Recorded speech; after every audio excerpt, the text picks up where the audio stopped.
c'est que vous puissiez peut-être tous venir plus proche de nous. Comme ça, on aura le sentiment d'une proximité. Si chacun peut peut-être avancer de quelques rangs, comme ça, ce sera plus agréable et pour nous et pour vous. On aura le sentiment de proximité entre les élus et les électeurs, ce qui arrive parfois.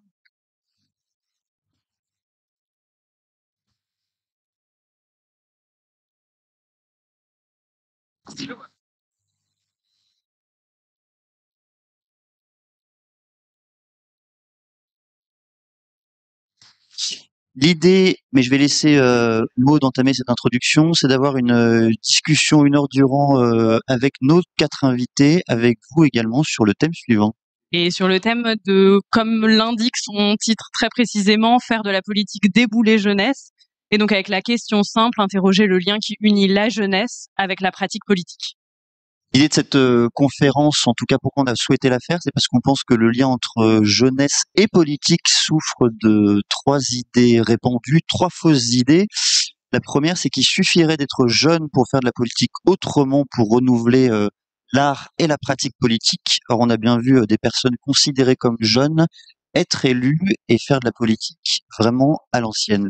La deuxième idée répandue, c'est qu'il faudrait être jeune, parler comme un jeune pour s'adresser aux jeunes. Et on se questionne parce que est-ce que la défiance qu'entretiennent certains jeunes à l'égard des responsables politiques touche aussi les jeunes élus. Troisième idée répandue, la jeunesse en politique serait une valeur en soi. C'est peut-être vrai, mais que fait-on alors de l'expérience, du temps, de l'apprentissage? Est-ce que faire jeune est vraiment un but en soi?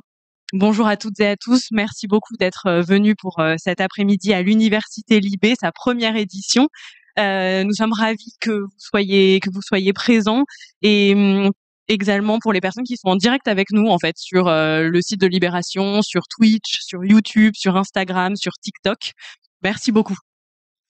Je me présente, je m'appelle Quentin Lafay, je suis producteur à France Culture où je présente la matinale de week-end, également producteur de Backseat, ravi de co-animer cette conférence avec Maud, qui est journaliste, Maud Benakcha, qui est journaliste à Libération, et avec nous pour débattre 4 invités. Clémence Guettet, députée La France Insoumise NUPES. Bonjour Clémence. Vous étiez à l'origine partie pour parler de microéconomie, finalement on va parler de jeunesse, est-ce que ça vous convient? Oui, ça me va très bien. Il y aura beaucoup de choses à dire aujourd'hui. Avec nous également Philippe Brun, député socialiste et apparenté NUPES. Salut. Salut. Les jeunes aujourd'hui. C'est pour faire jeune. Ouais. Marie-Charlotte Garin qui voulait débattre avec d'autres personnes, enfin qui voulait que la conférence soit animée par d'autres personnes, notamment des journalistes de Libération. Donc je suis désolé, ce sera moi, député écologiste NUPES. Bonjour. Bonjour. On a à ça de dire wesh, pour faire jeune. Et Léon Desfontaines, enfin secrétaire général des jeunes communistes, mais secrétaire général plus pour longtemps, c'est ça? Non, je passe la main dans 3 jours. Dans 3 jours. Jeune, c'est les cheveux blancs, ça. C'était vraiment le dernier moment de vous avoir autour de cette table. Eh ben, vous nous expliquerez pourquoi. Première question, peut-être pour vous, Clémence Guettet, est-ce que, selon vous, la jeunesse en politique, c'est nécessairement une vertu, ou est-ce que vous prêchez plutôt, d'une façon générale, pour la nouveauté, ou ni la jeunesse ni la nouveauté ne vous paraissent être des vertus et des valeurs importantes? Je ne sais pas à quel point on doit répondre rapidement, mais je me permets de commencer par une parenthèse. Donc, comme quoi je fais de la politique quasiment à l'ancienne, mais je veux juste dire, avec Marie-Charlotte, avec Philippe, on sort de commission des affaires sociales ce matin où est examinée la PPL d'abrogation de la réforme des retraites.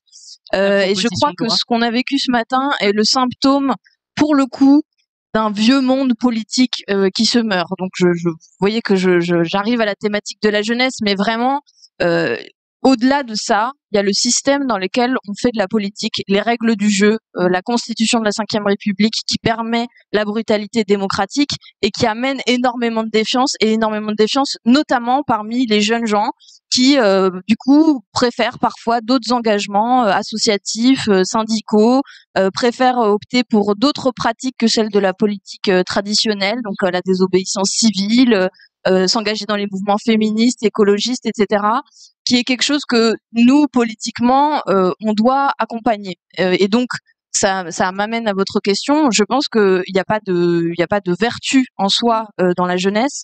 Par contre, le fait d'arriver, comme c'est le cas de Louis Boyard dans mon groupe, à 21 ans à l'Assemblée nationale, il est certain que lui et d'autres, puisqu'on est plusieurs à avoir moins de 35 ans dans le groupe La France Insoumise à l'Assemblée nationale, ça bouleverse des codes qui sont ceux de ce vieux monde dont je viens de parler, qui a été quand même préempté pendant des dizaines et des dizaines d'années, notamment pour ce qui concerne l'Assemblée nationale, par des hommes vieux, blancs, qui répondaient à des critères de notabilité notamment, et je pense que ce monde-là est en train d'être bouleversé, au moins dans des schémas d'identification.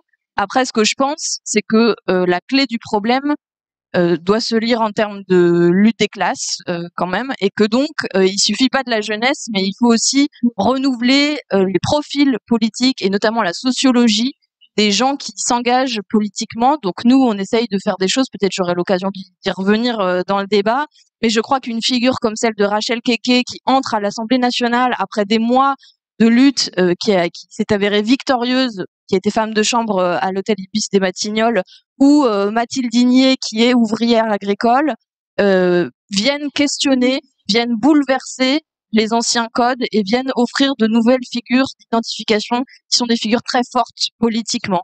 Donc la jeunesse, je dirais, ne fait pas tout. Il est toutefois très très bien que les jeunes gens puissent s'engager et trouver des lieux d'accueil dans nos différentes organisations politiques avec des codes qui sont renouvelés. Voilà. Marie-Charlotte Garin, justement là-dessus, vous disiez à l'humanité, je ne suis pas là pour faire de la popole comme quelqu'un de 50 ans. Bon. Correct. Je pense que le fait d'être jeune, ça amène, je sais pas si c'est pareil pour mes collègues, mais dans mon cas, je l'ai analysé avec le fait que ça a amené une forme de charge mentale, puisque on serait plus sujet à être décrédibilisé du fait de notre jeune âge. Et donc, c'est un peu quelque chose que j'ai toujours en tête, comme ça, qu'il faut contrer, de se dire, bon, ben, moi, je peux pas faire ça, parce que si je fais ça, comme je suis jeune déjà, et que on me décrédibilise tout le temps, je peux pas le faire. Je pense que je me pose peut-être, je sais pas si c'est le cas de mes collègues, mais je me pose peut-être plus de questions que mes collègues de 50 ans. Et une fois, concrètement, vous vous rappelez récemment d'un moment où vous avez dit, ah, non, là, faut que j'y aille, parce que justement, si je m'écoutais, je m'auto-censurerais à cause de mon âge. Oui. Et puis là, la première fois où je me suis dit, mais en fait, j'ai pas été élue pour me comporter comme une personne de 50 ans, enfin comme un homme de 50 ans, c'était sur un truc tout bête où je me demandais comment je pouvais m'habiller, quoi. Est-ce que j'étais assez bien habillée pour l'Assemblée? Parce qu'effectivement, on s'attend au code du costume, etc. Et puis je me suis dit, en fait, il y a personne sur les 21 000 électeurs qui ont voté pour toi qui a mis un bulletin de vote dans l'urne pour te dire, on attend de cette personne qu'elle fasse exactement comme les aînés avant elle jusqu'à maintenant. Donc c'est très bête et c'est très concret. Mais de manière générale, c'est la question que posait Clémence des représentations. On rentre en fait dans cet espace politique et avec ce costume, moi je dis toujours le costume de député, il a été taillé par les hommes pour les hommes et un certain type d'hommes. Et du coup, ce qu'on gagne à faire, c'est de faire rentrer le plus de monde et le plus de diversité possible pour que cette assemblée soit le reflet de notre société. Et c'est pareil en politique. Et aujourd'hui, on n'y est pas encore sur une représentation, on va dire, à la hauteur des enjeux qu'on attend. Mais c'est notre responsabilité, en tout cas, de faire avec ce qu'on est. Parce que si on rentre dans l'institution et qu'on se fait broyer par la machine, aucun intérêt. Pourquoi moi plutôt que quelqu'un d'autre? On va pouvoir rentrer dans le détail au fur et à mesure. Philippe Brun, à votre avis, jusqu'à quand est-ce qu'on peut dire qu'on est un jeune politique? Alors, généralement, on disait jusqu'à 50 ans en France. Je me souviens d'une interview de Jean-François Copé, une dizaine d'années, qui disait « Je suis jeune ». C'est extraordinaire, il devait avoir 46 ans à l'époque. Alors moi, je vais peut-être dire quelque chose d'un peu différent de mes deux collègues. Moi, je crois pas tellement à l'existence d'une jeunesse en politique. Moi, les pires réflexes d'apparatchik et les comportements les plus ringards, je les ai vus souvent chez les plus jeunes. Faut regarder les mouvements de jeunesse, par exemple, des partis politiques. C'est extraordinaire. Le mouvement des jeunes socialistes, j'adore. Moi, voilà, ils sont tous en costume. Enfin, je veux dire. Donc, il y a aussi une forme de mimétisme. Il y a un historien, un critique d'art qui s'appelle Harold Rosenberg, qui a un article qui s'appelle La tradition du nouveau, qui se moque, en fait, de finalement cette perpétuelle retournement où systématiquement il y a une nouvelle génération qui dit nous on est plus fort que la précédente et finalement copie. Prenons deux modèles politiques qui ne sont pas de mon parti politique mais qui ont tous les deux contribué à la rénovation de la vie politique française. Vous avez Jean-Luc Mélenchon, un vieux sénateur blanc, ringard, qui en fait crée la NUPES et réancre le Parti socialiste à gauche grâce à cette action et est un moteur, je veux dire, extraordinaire de changement politique dans notre pays. Et dans le même temps, vous avez Emmanuel Macron, jeune, stylé, dans le privé, et qui en fait applique le programme de Jacques Attali. Vous avez deux figures différentes qui sont tous les deux porteurs de changement, l'un qui est jeune, l'autre qui est vieux.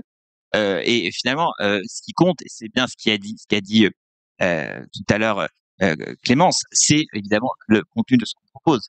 Et donc moi, je crois qu'il peut y avoir beaucoup de modernité, une vraie transformation, une vraie ambition de changement portée par un Bernie Sanders, portée par un Jean-Luc Mélenchon, et une vraie ringardise portée par un Gabriel Attal ou par un Emmanuel Macron.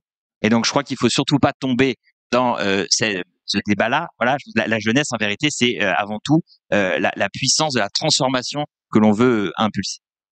Et peut-être pour faire réagir Léon Desfontaines à ce que vient de dire Philippe Brun, ringard les jeunesses politiques? Ça dépend lesquels, ça dépend lesquels. Certainement pas chez les jeunes communistes. Non, bon, plusieurs choses. Tout d'abord sur la question vestimentaire, parce qu'on a commencé à aborder ça et je vois que je suis le seul avec une veste de costume.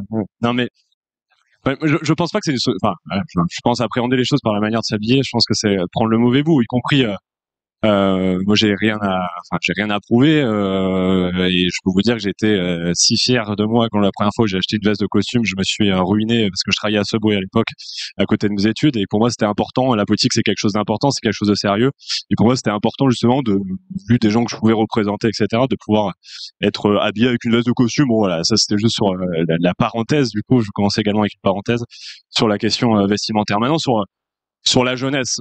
Moi, j'ai un peu de mal à se dire, enfin, avec ce discours qui aujourd'hui est omniprésent, y compris dans les organisations de jeunesse, de gauche notamment, sur cette idée qu'il faut accompagner une jeunesse qui aspire à la radicalité, accompagner cette jeunesse qui est mobilisée pour le climat, etc., etc. Parce que c'est vrai qu'aujourd'hui, il y a une partie de cette jeunesse, souvent estudiantine, qui est engagée associativement, certains syndicalement, d'autres politiquement, qui sont mobilisés pour les manifestations pour le climat, qui ont envie justement de radicalité, etc. Mais je pense qu'aujourd'hui, ce n'est pas une majorité de la jeunesse. Et je pense que j'aimerais commencer moi mes propos sur ce sujet, c'est que la jeunesse est multiple et elle est diverse. Et aujourd'hui, et je vais mettre quelques chiffres, c'est on a un jeune sur 5 qui n'a pas le bac, un jeune sur 5 qui est en bac professionnel à l'heure actuelle.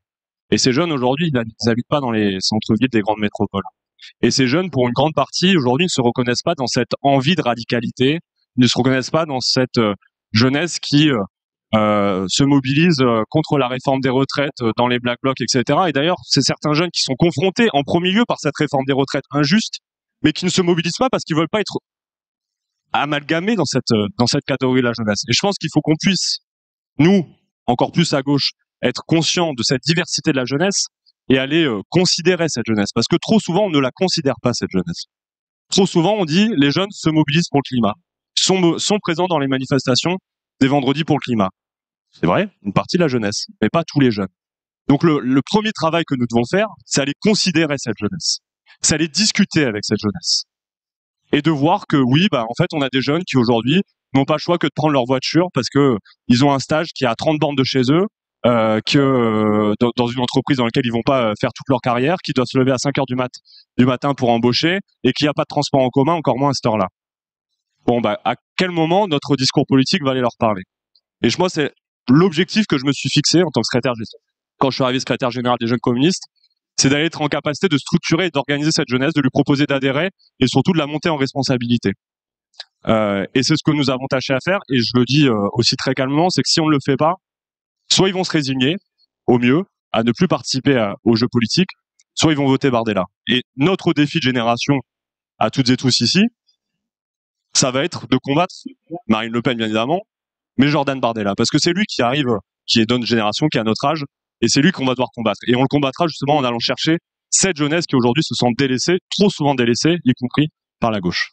Clémence Guettet, une réaction peut-être, j'ai cru voir dans le propos de Desfontaines une réaction à ce que vous disiez tout à l'heure dans la façon dont vous pensiez votre pratique politique, accompagner des mouvements sociaux de jeunesse, accompagner des mouvements de désobéissance civile. Est-ce que vous manquez pas, c'est vrai, une partie de la jeunesse, peut-être non ou moins engagée? Bon, est-ce que je peux me permettre une série de réactions sur ce qui a été dit avant? Déjà, je suis pas d'accord sur le fait de sous-estimer la puissance de ce qui est lié à la tenue vestimentaire.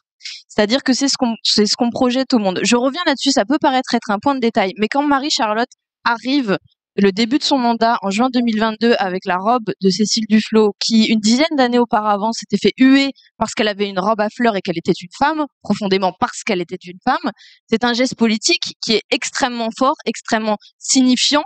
Et je crois que c'est aussi notre devoir de mener des luttes comme ça qui sont symboliques. Et quand Louis Boyard se fait insulter par les macronistes parce que il a des baskets, c'est aussi envoyer un signal sur le fait que prétendument nous ne pourrions pas entrer dans ce monde-là. Donc je crois qu'il y a des combats qui sont symboliques mais qui sont extrêmement importants à mener. Et d'ailleurs, les macronistes les mènent. Quand en 2017, ils voulaient nous obliger à porter des cravates et quand en 2022, ils veulent obliger nos équipes, nos collaborateurs à mettre des vestes de costume, ils mènent un combat symbolique de fermeture de ce monde. Et à mon avis, c'est pas du tout anecdotique. J'en veux pour preuve quand je reçois des classes de lycéens ou de collégiens à l'Assemblée nationale en visite, perdure énormément l'idée, ils viennent de ma circonscription, donc beaucoup de quartiers populaires, perdure l'idée que ce monde-là leur est impossible, leur est fermé. Et m'interroge sur le niveau de diplôme qu'il faudrait, la profession qu'il aurait fallu exercer, etc. Et je crois qu'on doit déconstruire extrêmement fortement l'idée que veulent faire perdurer toutes celles et ceux qui dominent dans ce monde politique, que ce serait un monde clos qui serait réservé à une certaine catégorie de personnes. Et ça, c'est éminemment politique, et donc il faut mener ce combat-là. Ensuite, je rejoins ce qu'a dit Philippe, pas sur la ringardise. Alors ça, vraiment, je m'y oppose totalement, mais sur le fait que c'est le projet, en fait, l'important. C'est qu'est-ce qu'on propose comme transformation potentielle du monde. Et je pense, moi, que la radicalité du projet, son envergure dans ce qui est promis en termes de transformation du monde, dans ce qui est promis en termes de lutte contre le changement climatique, en faveur de politiques de jeunesse. Je pense à ce qui arrive en ce moment sur la réforme des lycées professionnels, sur lequel il faut batailler énormément. Ça explique les 30% de Jean-Luc Mélenchon parmi la jeunesse, au sein de la jeunesse, qui était le premier candidat des jeunes. Et c'est pas pour rien, c'est pas lié en effet à son âge, c'est parce qu'il portait ce projet-là. Ensuite, il y a aussi une question, peut-être qu'on va y venir après, mais je l'aborde là, qui est celle des outils politiques. Jean-Luc Mélenchon, il fait de la politique aussi sur TikTok, aussi par hologramme, etc. Et là où ça peut paraître anecdotique, ne pas mépriser des outils qui sont ceux ordinaires de toute une génération qui les utilise au quotidien fait partie des choses qu'on a fait qui ont pu permettre de faire entendre notre programme et nos messages dans différentes sphères dans lesquelles c'est pas habituel. Et du coup, j'ai zappé votre question à force de faire des parenthèses. Et je vais la rappeler, c'était est-ce que vous manquez pas une partie de la jeunesse en expliquant que vous souhaitez d'abord et avant tout accompagner des mouvements sociaux bien identifiés ou des mouvements de désobéissance civile? Est-ce qu'il n'y a pas aussi toute une partie de la jeunesse qui est bien moins visible, bien moins engagée et dont il faut s'occuper, accompagner aussi? Alors sur cette question, je pense que l'exemple de la réforme des lycées professionnels, elle est très emblématique. On a estimé, en tout cas moi j'estime, qu'on avait fait énormément de travail, par exemple, dans les facultés avec les jeunes insoumis, et que dans les lycées professionnels, c'est plus compliqué. Alors même que nous, on a mis au point une stratégie qui est celle d'aller chercher le bloc des abstentionnistes pour arriver au pouvoir un jour. Ça, c'est un choix stratégique, une option stratégique qu'on a fait très clairement et qui est important à rappeler. Or, sociologiquement, les gens qui s'abstiennent, c'est situé aussi. Et typiquement sur la question des lycées pro, si on n'y va pas, si on n'est pas audible là-dessus, on manque toute une partie de la jeunesse fondamentalement. Et par ailleurs, je reviens aux règles de la Ve République qui tiennent à distance, qui dégoûtent, qui favorisent l'abstention. Et c'est pour ça que, à mon avis, le point central d'un programme de radicalité et de rupture, ça doit être le changement des règles du jeu, le passage à la Sixième République, une nouvelle constitution, et qu'on se permette ensemble de les redéfinir. C'est fondamental, parce que sinon on est dans une cinquième qui est sclérosée et qui empêchera toujours finalement l'évolution vers des formes de mobilisation politique traditionnelle ou moins traditionnelle après. Donc voilà, je pense qu'on essaye de tenir cette exigence-là centralement pour, en effet, être dans les mobilisations, mais pas que. Et d'ailleurs, il n'y a pas que des gens militants qui ont voté pour nous aux dernières élections. Et je veux dire, les chiffres l'ont montré. Donc, je pense qu'on réussit à être audible sur la base du projet, quoi. Marie-Charlotte Gara, on a abordé la question vestimentaire, on a commencé aussi à aborder la question des outils. Est-ce que ça s'apprend d'être député? Est-ce que petit à petit ça devient un métier au sens noble du terme? Comment vous vivez, comment vous percevez cette fonction et ce mandat? J'aime bien dire que c'est pas un métier, mais que ça doit être un service en fait rendu à un collectif, parce que dans le métier, je pense qu'après il y a le risque qu'on le veuille à tout prix, et quand on le veut à tout prix, on peut potentiellement se compromettre. Donc moi, je mets un peu de distance en utilisant pas le mot de métier, mais en tout cas en utilisant la notion de service.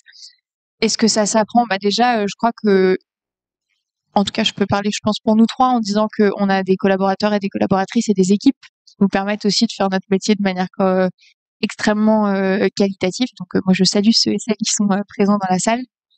Donc, si on dit que tout le monde doit pouvoir rentrer à l'Assemblée, ça veut dire que tout le monde doit pouvoir y accéder, et qu'il ne devrait pas y avoir de voie royale, qu'on ne devrait pas devoir avoir fait certaines études, etc., pour y être, ou avoir un certain capital socio-économique, etc.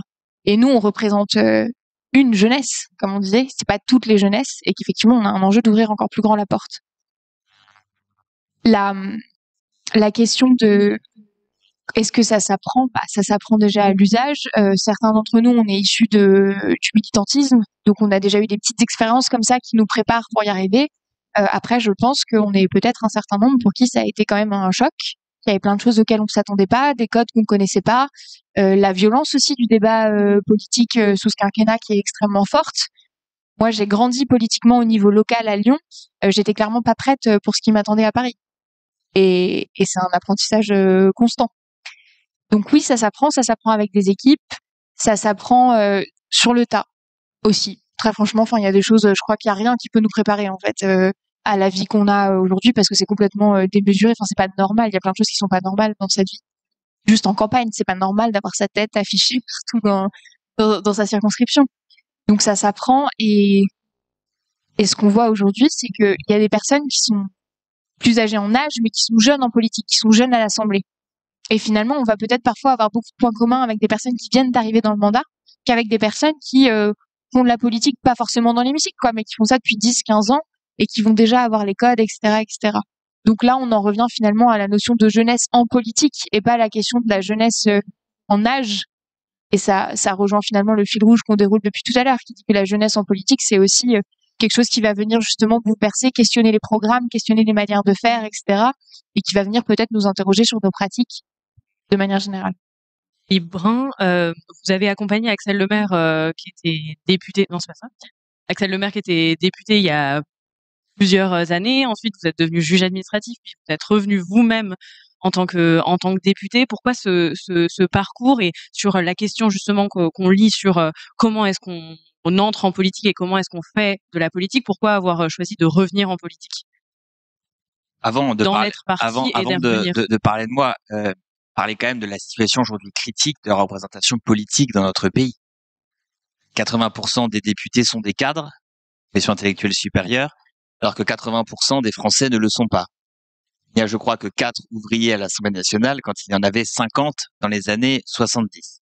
La situation s'empire d'année en année malgré les efforts d'un groupe politique qui est à ma droite, France Insoumise, qui compte un nombre important par rapport aux autres groupes d'ouvriers et d'employés. La situation est catastrophique. Et donc là, quand on parle de la jeunesse, on parle aussi de la question sociale, de manière générale, de l'absence totale d'un certain nombre de professions dans la représentation nationale de ce pays.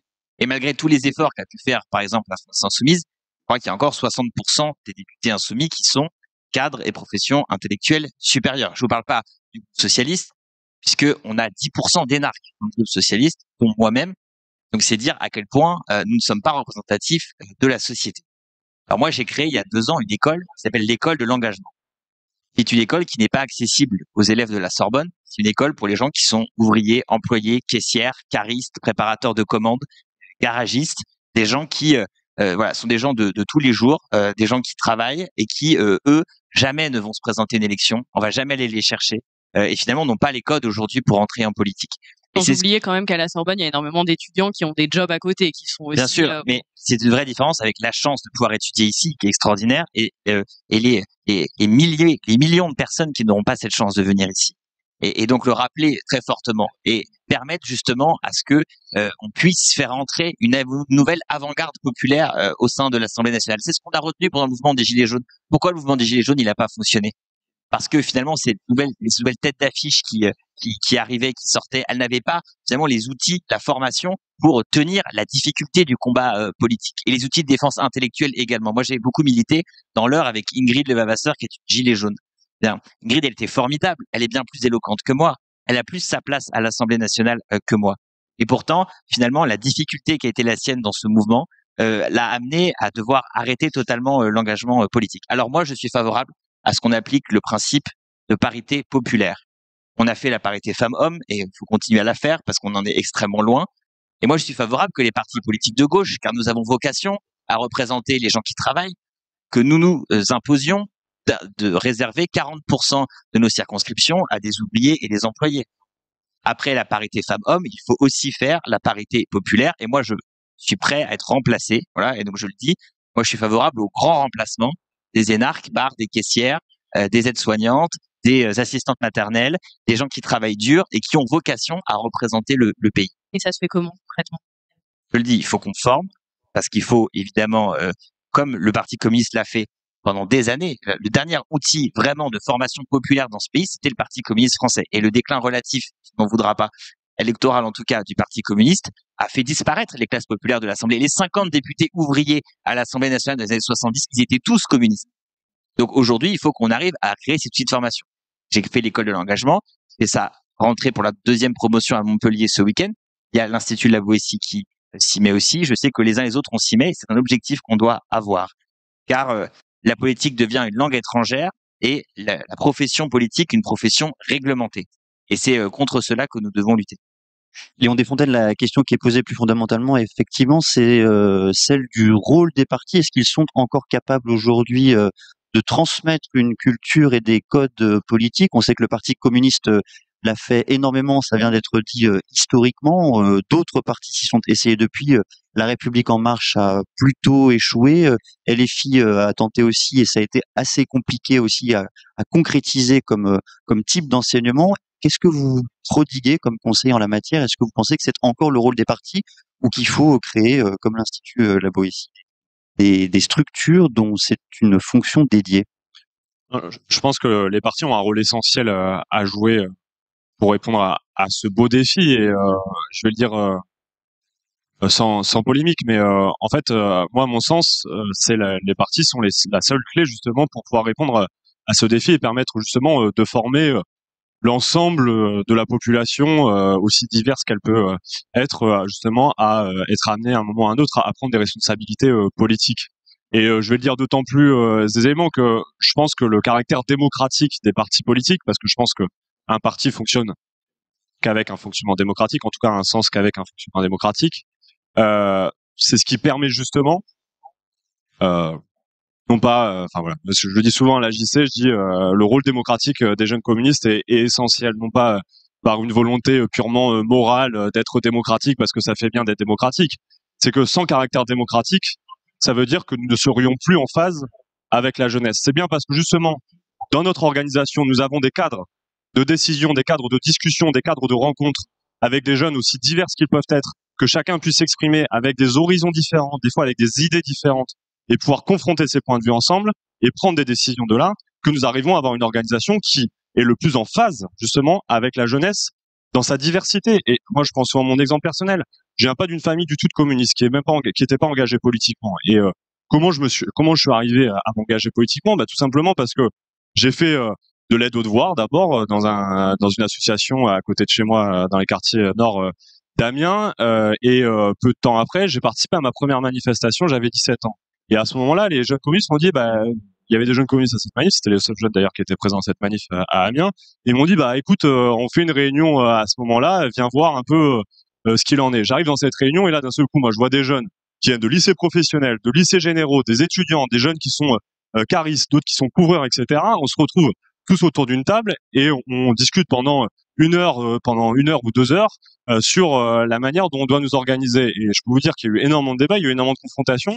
Et moi, à la fin, j'ai dit, bah, où est-ce que c'est que j'adhère? Parce qu'en fait, c'est ça aujourd'hui le sens de la politique. Et c'est bien justement grâce à cet espace qui est fait à la jeunesse dans sa diversité, qu'on sera capable demain d'avoir une diversité de représentation politique. Et moi, c'est ce que je dis aussi aux camarades jeunes commis. Je leur dis, l'objectif, c'est pas que de faire adhérer des jeunes qui viennent de quartiers populaires. C'est pas de faire adhérer que des jeunes qui viennent de lycées professionnels. C'est de regarder comment on arrive à les monter en responsabilité. Et les monter en responsabilité, l'apprentissage, je veux dire, de la politique, c'est pas baisser le niveau politique d'une manière ou d'une autre. C'est au contraire leur donner justement toutes les clés pour permettre de jouer au jeu politique jusque dans les plus grandes institutions, le Sénat, l'Assemblée nationale, le Parlement européen, et pourquoi même pas même la haute fonction publique, puisque c'est une instance éminemment politique. Et c'est ça qui a été la force du Parti communiste. La force du Parti communiste, ça n'a pas été, lorsqu'il y avait des ouvriers à l'Assemblée, de dire aux ouvriers, bah, venez avec votre bleu de travail à l'Assemblée nationale. Ça a été, on va vous donner, nous, la classe ouvrière, la classe laborieuse, toutes les clés de l'engagement politique, toutes les clés du jeu politique pour pouvoir mieux le combattre. Et c'est ça qui a été notre force. Et c'est ça qui sera la force de la gauche de demain. Et je pense que d'ailleurs, les jeunes n'aspirent pas justement à ce que la politique se mette entre guillemets à leur niveau. Je trouve que c'est très très dénigrant. Je dis pas que c'est du tout ce qui a été dit, mais je pense que c'est au contraire leur apporter les clés. Et leur apporter les clés, à mon sens, en premier lieu, c'est ouvrir les portes de nos locaux et leur permettre justement de participer aux décisions de nos organisations respectives. Vous nous expliquerez pourquoi vous quittez dans 3 jours vos fonctions, parce que vous avez encore l'énergie du combattant, ça fait plaisir à voir.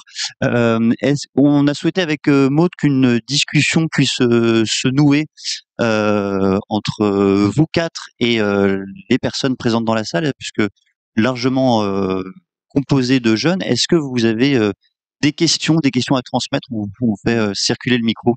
Il peut y avoir plein de choses. Il peut y avoir sur la défiance qu'il peut y avoir face aux élus. Il peut y avoir des questions. Est-ce que je m'engage plutôt en politique? Est-ce que je m'engage plutôt dans le militantisme? N'hésitez pas à leur poser des questions et à témoigner.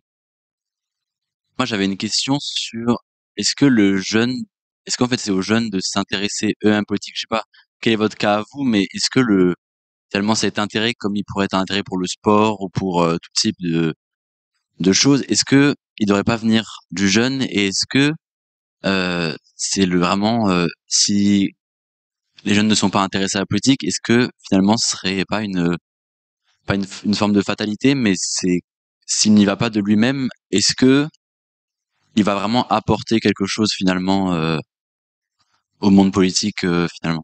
Marie-Charlotte Guérin, je vous donne la parole, parce qu'en plus, c'est plutôt intéressant comme le parcours que vous avez eu. Vous avez une entrée assez fulgurante en politique, donc peut-être que vous pourrez aussi partager votre parcours et répondre. Typiquement, moi, quand j'étais en études, il y avait les jeunes PS et EMP. Offense. Et pour le coup, je me suis fait, ça rejoint un peu ce qui a été dit tout à l'heure quand tu disais parfois il y a des jeunes qui répliquent exactement les codes des aînés, et je me suis dit waouh, ils font exactement comme le vieux monde. Du coup, j'avais aucune envie d'avoir un engagement partisan à ce moment-là.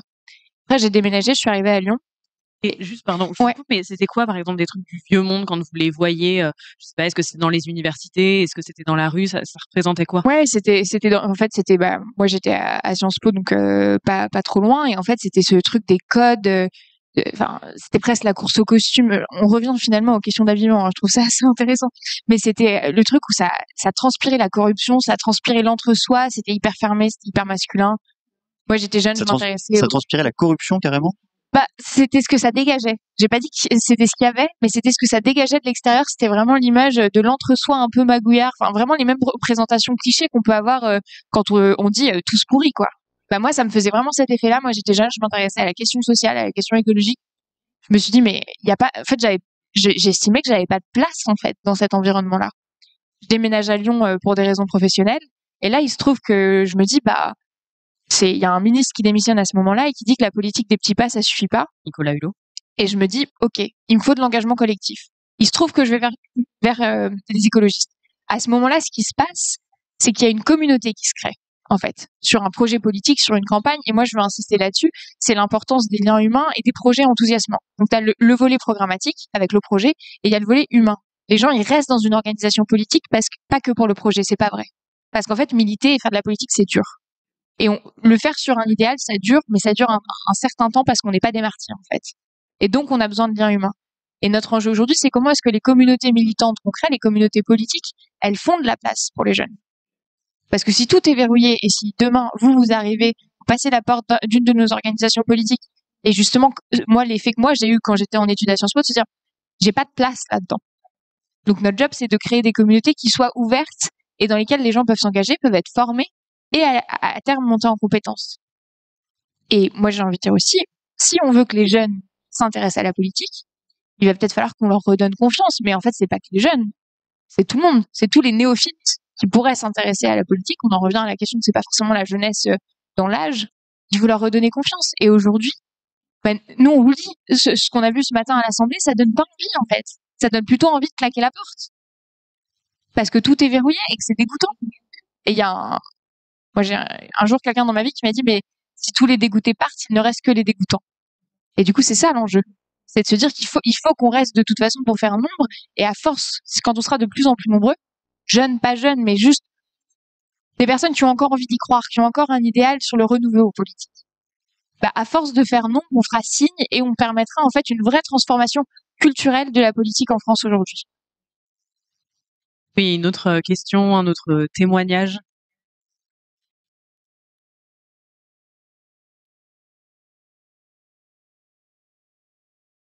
Bonjour, je suis en classe préparatoire aux grandes écoles d'ingénieurs et je remarque qu'il y a très peu d'engagement politique dans ma classe, voire pas du tout. Et dans un monde qui a besoin d'une transition écologique, qui passe notamment par la formation d'ingénieurs pour réfléchir à ces sujets, c'est difficile de comprendre le manque d'engagement politique. Est-ce que vous considérez que la formation politique doit aussi passer par l'école? Merci. Léon Desfontaines.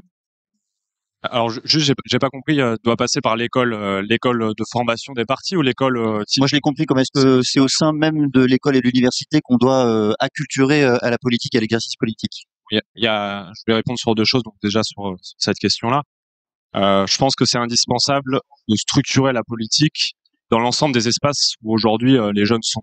Et parmi eux, les universités, les écoles bien évidemment, les lycées, les centres de formation d'apprentis, tous ces lieux-là, c'est important. Et moi, j'ai à cœur de faire de la politique, et je pense qu'on l'est tous ici sur cette tribune, c'est de faire de la politique quelque chose qui part du réel, qui part du quotidien des gens, et de leur montrer comment l'engagement politique, justement, est le seul moyen de changer le cours des choses, de changer leur quotidien. Je pense que du coup, c'est important de se structurer, en effet, au plus proche et de créer, on appelle des groupes locaux à ces échelles-là et qui puissent justement aussi amener la prise de décision, ce que je disais sur le caractère démocratique, au plus proche de la réalité des jeunes.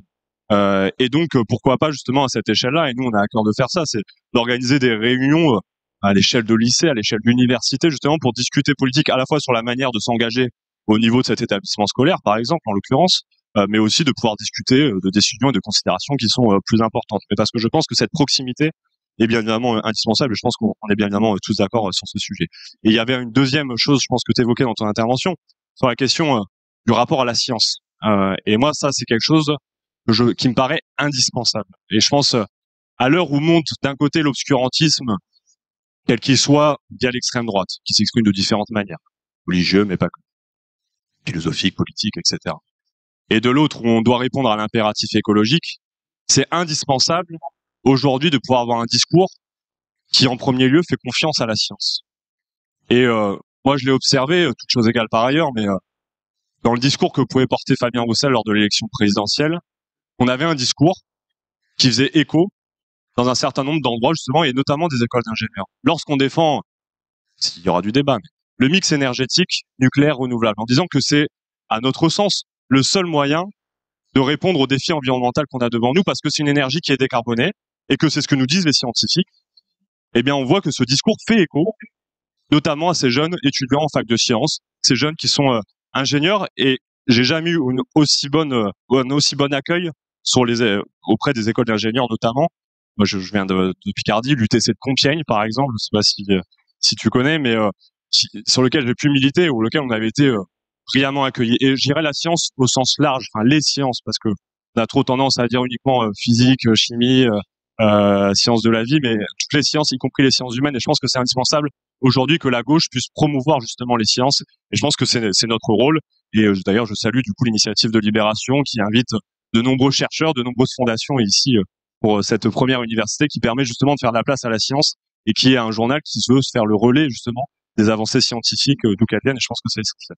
Et on essaye de continuer de le faire aussi autour du Climat Libé Tour, qui est un tour de France sur les enjeux écologiques. Voilà, c'était le minute pub, mais c'est quand même important de le dire parce que du coup, on donne beaucoup la parole aux scientifiques. Et pardon. Clémence Guettet, une réaction. Non, juste pour répondre à la question qui vient d'être posée, j'ai quand même le sentiment qu'il y a des choses qui bougent. L'engagement politique a été traditionnellement beaucoup plus fort dans ces lieux-là que dans des écoles d'ingénieurs. N'empêche que quand les étudiants de l'agro appellent à bifurquer et à faire sécession et à sortir d'un système, je crois que il y a quelques semaines, je sais plus si c'était HEC ou l'ESSEC, mais pareil, une autre mobilisation dans une école où traditionnellement, en tout cas pour notre camp politique au sens très large, il se passe pas grand-chose. Et je pense que quelque chose est en train de se faire sur le refus d'un monde dominant qui nous est proposé, et notamment sur la base des revendications écolo, qui ont des implications telles en matière industrielle, en matière économique, en matière financière, si jamais on le prend au sérieux, que dans des professions ou dans des types de professions pour lesquelles on est appelé, donc pour lesquelles on fait une formation, habituellement il ne se passe pas grand-chose, ça va commencer à émerger, et donc où il faut aussi adapter nos propositions pour parler dans ces lieux-là, et où il faut pouvoir militer, être soutenu, être accompagné. Ensuite, je voulais juste revenir sur une chose qu'a dit Philippe avant, c'est que je crois que les organisations politiques, quelles qu'elles soient, ne peuvent pas se contenter de dire il faudrait qu'il y ait davantage de jeunes, il faudrait qu'il y ait davantage de jeunes issus des classes populaires, et que donc ce que Philippe fait avec l'école de l'engagement, ce qu'on essaye de faire avec l'Institut La Boétie, ça doit se généraliser, ça doit prendre en ampleur, parce que les choses ne se font pas magiquement. Les biais de classe, de genre, de race sont des réalités quand on s'intéresse un tout petit peu à ce qui se passe dans la société, et quand on essaye de faire de la politique différemment, qu'il faut prendre en compte, pas seulement avec des incantations, mais avec des dispositifs très précis. Parce que si on compte sur la spontanéité et l'organisation au sein, que ce soit des groupes locaux, mais par exemple pour faire émerger des candidatures, ça ne fonctionne pas. Les biais de rapports de force traditionnels dans la politique font que toute une série de gens sont éliminés au fur et à mesure des étapes, ne serait-ce que par leurs conditions matérielles d'existence, parce que militer, ça prend du temps, et quand votre souci, c'est la survie du quotidien, c'est pas forcément ce qui vous paraît prioritaire. Donc il faut aussi que les organisations politiques accompagnent ça. Nous, ce qu'on fait à la Boétie, c'est donc on a mis en place une formation qui est sur 1 an, qui est très exigeante parce que c'est un week-end par mois. Et ben on a eu 1400 candidatures pour 70 places la première fois qu'on a ouvert ça. Et c'est avec des gens qui estiment qu'ils ont besoin d'outils théoriques et pratiques. Donc ça va de l'introduction au matérialisme à comment on fait un porte-à-porte et on s'organise chez soi pour militer. Ont besoin de ces outils, et que c'est de notre responsabilité de les délivrer, à mon avis. Et ensuite, j'ajouterais qu'il faut être réflexif, donc réfléchir sur ce qui se passe au sein de nos organisations. J'observe que depuis tout à l'heure, en fait, vous nous interrogez sur la jeunesse. C'est sans doute parce qu'on milite là où on milite, mais on vous répond beaucoup par la sociologie et par la question de l'implication des classes populaires. C'est notre réponse majoritaire, et je pense qu'elle se pose à tous âges. Et c'est ça qui doit nous interroger très prioritairement. La jeunesse viendra avec la réflexion là-dessus. Et donc voilà, j'ai le sentiment qu'il faut vraiment donner des conditions matérielles qui permettent cet engagement, qui le facilitent en tout cas, alors qu'aujourd'hui il y a énormément de freins. Et ensuite, dernier élément, pour répondre, toujours, il n'y a pas de fatalité, il faut surtout pas qu'il y ait de fatalité. Sans doute là je réponds en militante, mais je pense qu'on aurait toutes et tous la même réponse. C'est la question de l'abstention, on ne peut surtout pas s'y résoudre. J'ai répondu tout à l'heure par changer les règles du jeu, la question de la 6e République, qui pour moi, à mon avis, est fondamentale et centrale. Mais aller à la conquête des gens qui sont dégoûtés en ce moment et qui ont toutes les raisons du monde d'être dégoûtés, c'est absolument indispensable. Et ça passe par plus de droits dans la cité. Quand on parle du droit de vote à 16 ans, je pense que c'est parce qu'on a eu une réflexion sur le fait que ça permettrait de lever des freins. Je sais pas si c'est dans l'école que ça doit se passer, mais en tout cas, le droit de vote à 16 ans, c'est de l'éducation citoyenne. Et les pays qui l'ont mis en place, on voit que c'est incitatif pour prendre l'habitude d'intervenir dans la cité. Pour ne donner qu'un exemple sur la question du fond. Encore une question, évidemment. J'en avais juste une petite, non, mais j'aimerais bien que vous répondiez relativement rapidement. L'un des intérêts aussi de vous avoir eu autour de cette table, c'est pour, en effet, comprendre les changements qui ont lieu maintenant, ce que vous mettez en place, est-ce que vous changez, vous, dans vos pratiques. J'aimerais quand même, vous êtes 3 à représenter la NUPES, poser une question sur, enfin 4, mais je veux dire en tant que député, sur votre travail. Oui, 4, mais Rien dit que chez Muller, on l'a remarqué. sur votre travail en collaboration. Comment est-ce qu'on collabore ensemble? Comment est-ce qu'on représente un parti et comment est-ce qu'on prend des décisions ensemble? C'est pas hyper clair comme question, je crois. Mais comment? Pas clair, mince, je m'embourbe.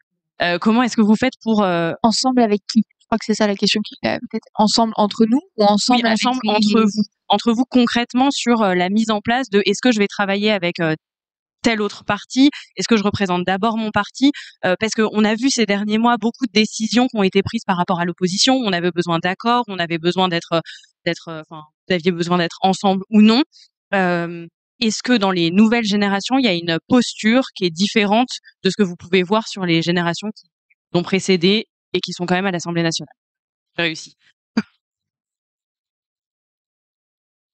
Non, je pense en tout cas, ce qui est clair, c'est que la génération qui a été élue là en 2022 travaille très bien ensemble parce que elle n'est pas finalement prisonnière des réflexes claniques qui ont pu précéder. Donc ça, vous le sentez fortement. Mais qui est lié aussi à nos parcours respectifs. Moi, par exemple, je suis un jeune adhérent du Parti socialiste, j'ai adhéré en 2022.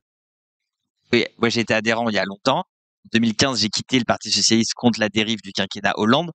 Et ensuite, j'ai milité sans parti politique pendant des années chez moi dans l'Eure, candidat à des élections, fait partie du mouvement des Gilets jaunes, enfin, j'ai fait plein de choses sans parti politique. Et moi, aujourd'hui, je suis élu député, je me sens député de gauche avant tout. Pourquoi socialiste? Parce que je trouve que socialiste, c'est le plus beau mot qu'on puisse donner à un mouvement politique. Donc moi, j'estime que ce que je fais, c'est du socialisme. J'estime que la France Insoumise est un parti socialiste. Bon, et donc après, on a des degrés différents. Pourquoi je suis socialiste? Parce que je trouve que c'est un parti démocratique, pardon.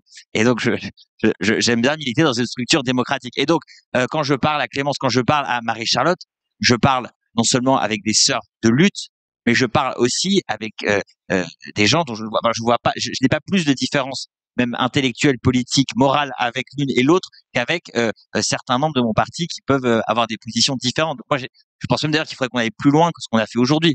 Moi, je pense qu'il faudrait un grand congrès fondateur d'un grand parti de gauche qui s'appellerait NUPES. Ils sont NUPES is the new PS. C'est-à-dire, c'est un ça fait très jeune, ça. Un grand mouvement dans lequel on puisse discuter les uns et les autres et finalement pas dans le huis clos parlementaire. Pas dans le huis clos parlementaire, mais de manière ouverte avec tout le monde, comme on le fait ici, et dans lequel les militants puissent s'impliquer. En tout cas, voilà, ça est très compliqué. C'est les grands qui décident, c'est pas nous qui décidons encore sur ces sujets-là. Je crois que c'est le chemin que nous devons tracer. Marie-Charlotte Garand, vous êtes d'accord? C'est les grands qui décident? Mais les petits, si on est plein, on peut faire bascule. Donc, non, mais je pense, c'est pas une vérité générale ce que je vais énoncer. Mais en gros, moi, ce que j'observe depuis le début du mandat, c'est qu'on est quand même une nouvelle génération d'élus à peut-être effectivement être moins attachés à ces histoires de clans, puis à ces histoires, on en revient à la notion de métier, donc de carrière, donc se dire je vais faire toute ma vie, du coup je vais être bien accroché à mon poste, et donc si on s'unit un peu trop, bah je risque de perdre mon poste, etc. Bah, je pense que nous peut-être on est un peu détachés.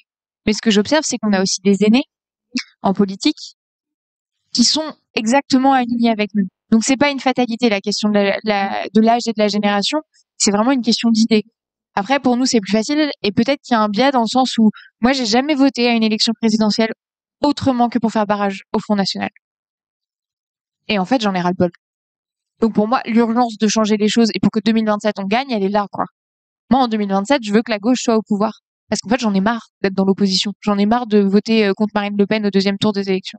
Et j'en ai marre d'un monde qui crève et qui est incapable de prendre le tournant de la bifurcation écologique. Et je crois que ça, finalement, c'est peut-être une espèce de colonne vertébrale qui nous oblige. Et aussi, il faut le dire, on a reçu un mandat de nos électeurs sur l'étiquette du PES. Donc tout ça, ça nous oblige. Mais vraiment, la notion de l'urgence sociale et d'urgence climatique, en fait, on n'a pas le choix. Maintenant, on y va et enfin, c'est pas qu'il n'y a pas de négociation possible, quoi, mais les marches sont ténues parce qu'on est obligé face à l'urgence. Clémence Guettet, peut-être juste une réaction. Vous êtes dans un parti LFI où se posent parfois des questions sur les modes de délibération collectif. Est-ce que vous vous inscrivez dans ce qui vient d'être dit? sur la façon même de cette génération-là d'élus de vouloir renouveler, de chercher à renouveler les modes de délibération collective. Je pense que on tâtonne évidemment. Nous, on est de dire vous êtes d'un parti, donc on est un mouvement. Je vous refais pas le couplet parce que là on est dans un colloque organisé par Libération. Donc moi j'avoue, j'ai jamais compris la différence. Bon, je pense que tout le monde en tout cas a entendu parler de ce pourquoi c'était important pour nous, mais je pense en effet que ça revient aussi à la question sur les pratiques. Et donc non, nous on n'a pas de congrès, de motions qui s'affrontent les unes aux autres.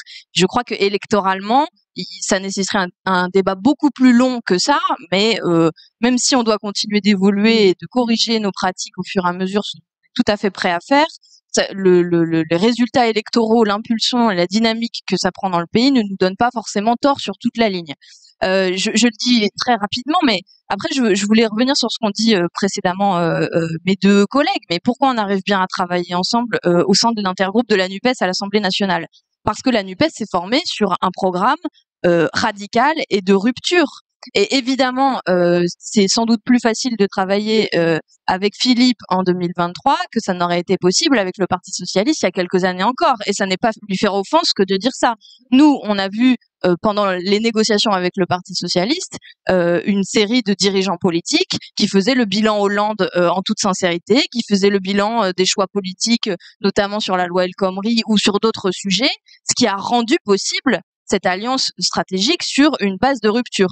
Et donc, évidemment, la discussion en cela, elle est facilitée parce qu'ensuite, on partage des grands objectifs, urgence sociale, urgence écologique, urgence démocratique, et qu'on voit bien à quel point le bloc central néolibéral est déterminé, avance comme un rouleau compresseur, notamment à l'Assemblée nationale, tous les jours. On voit bien comment l'extrême droite déroule et infuse ces thèmes dans la société et comme elle représente un danger important.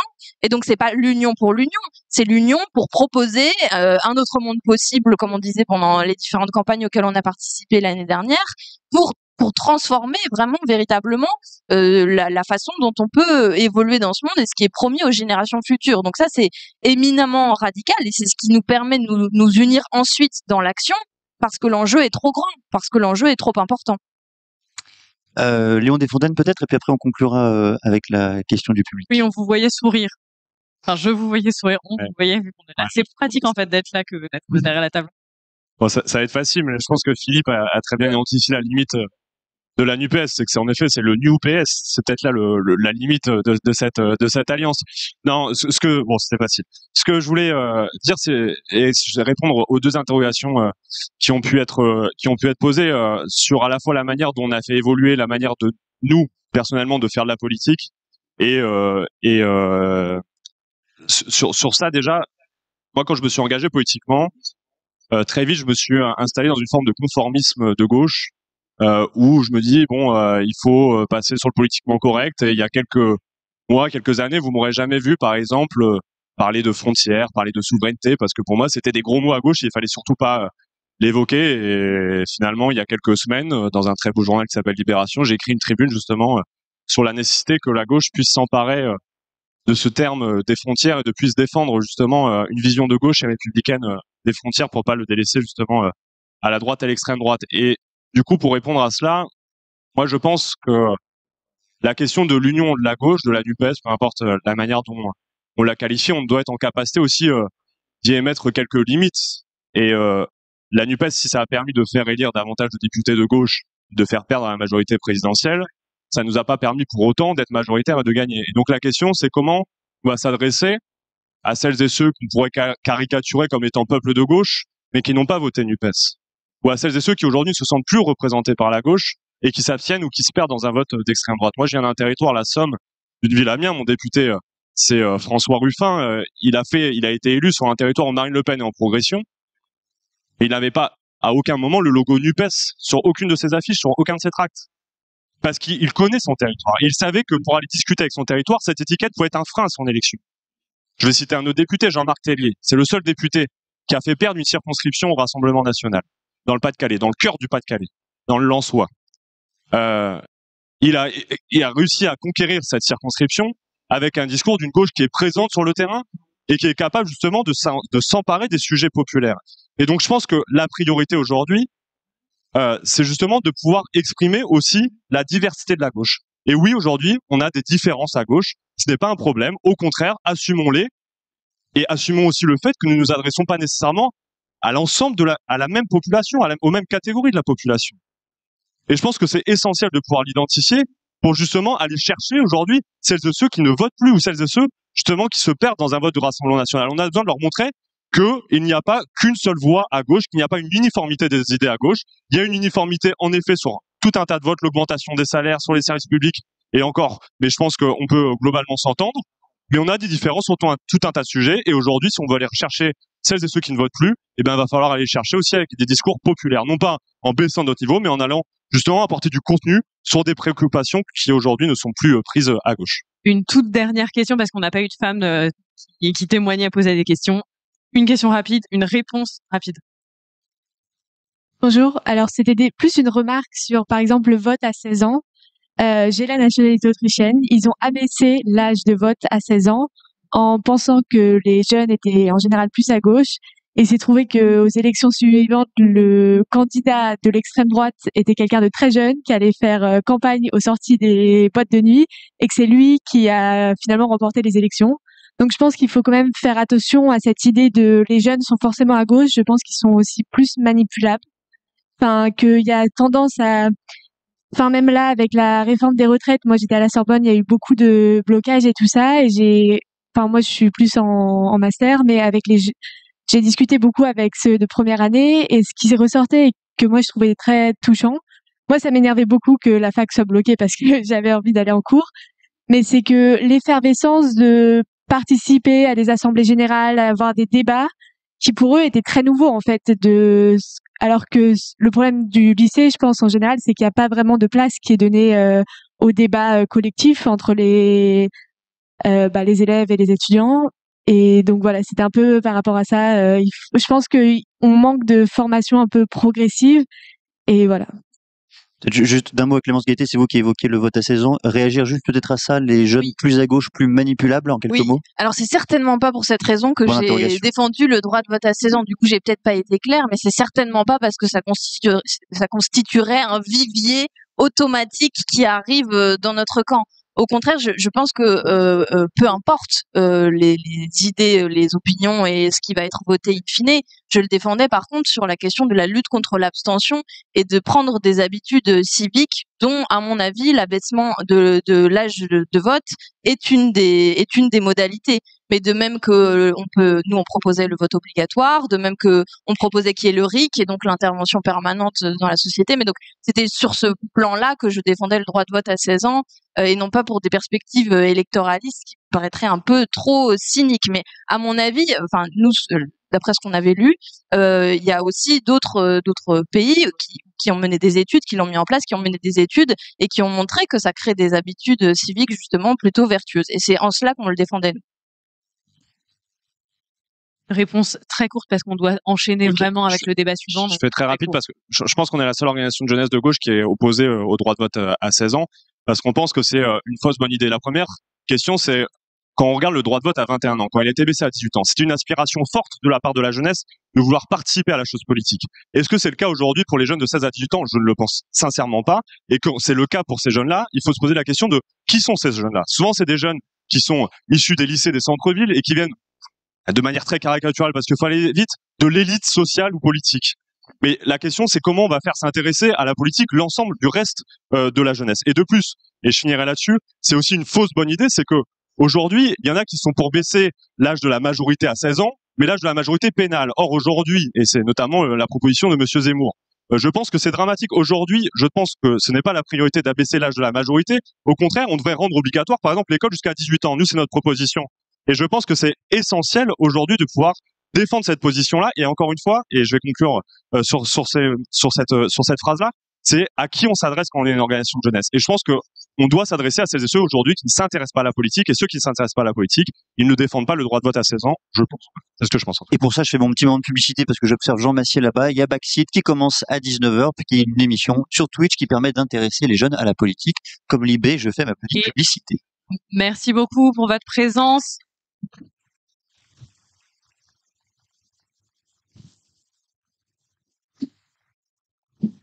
tout de suite une autre table ronde. Je vous propose de rester ici. Il y aura Raquel Garrido, Chloé Ridel, Loïc Blondiot et Sacha Houlier.